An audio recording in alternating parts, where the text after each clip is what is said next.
Hey folks, welcome back to Game Geeks. I'm your host, Kurt Wiegel. Today's episode, we are going to be talking about First Contact X-Core.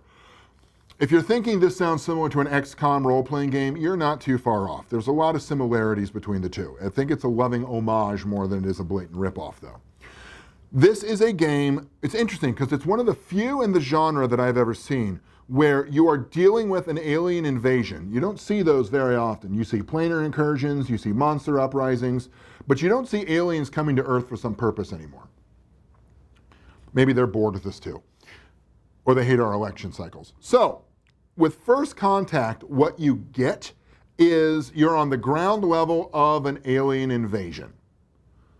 There's been an object coming into our solar system for a while. We've been studying it. It disappeared. Then the shit hits the fan. This harkens back really well, and this warms the cockles of an old gamer's heart, ladies and gentlemen, to the D6 system. Yes, ladies and gentlemen, I said D6. So this goes back to the early days of Star Wars, one of the iterations of Indiana Jones. It is a great feeling to get back. You roll a huge pool of six-sided die, and you count up the totals. It's great. It's clunky. It's still a little clunky like it always was, but it's still a lot of fun for those of us who remember it well, and it's not that hard to master. You start as, the first level of the game is you start as people dealing with the alien invasion. The adventure starts out, you're in a bar, you're waiting for a friend, it happens, you've got to go find your friend. I won't tell you anymore because the rest of it's actually a pretty interesting adventure.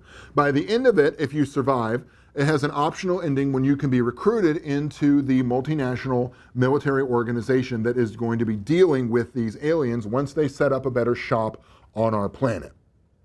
There are some nice pre-made characters in there.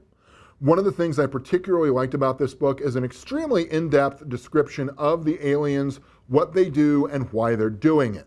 I liked that a lot. I think a lot of times in an alien invasion game, we tend to focus, or any game like that, we tend to focus more on the people side of things, and the mystery behind the aliens is still, that's a mystery. Because, let's face it, a lot of times, deep mysteries in role-playing games you're never going to get to. It's one of my big complaints about Blue Planet. It has a fascinating, deep mystery to it, but no game is ever going to be able to describe it all appropriately. So in that case, it just turns into sort of enjoyable sci-fi porn, in my opinion. This gives you a really good description of the aliens, their motives, what they can do, their technology, etc. It's a fun game if you enjoy the alien invasion, extraterrestrial, and technology point of view on the game. There's a second adventure contained in there for the multinational military task force dealing with the aliens themselves. I like this one a lot, actually. I got this as part of the Ennies judging program for this year. I'm a huge fan of it. It's one of my favorite books from this year. It's full color, the art is pretty and evocative on the inside. There's really not much to complain about with it, unless you really dislike the old D6 system. Although I present to you, humble viewer, that a lot of people now, especially the newer generation of gamers that have come in with 3.5, 4, and 5th edition D&D, don't really know what the D6 system is. Only those of us who've been around longer than a minute really remember it. It's fun, it's worth taking a look at. I don't think it's a system that will change your life, but I think it's a good one to take a look at and try. I like X-Core a lot. First Contact, more books promise about dealing with a metaplot and the alien invasion deeper in. I think it's worth looking at.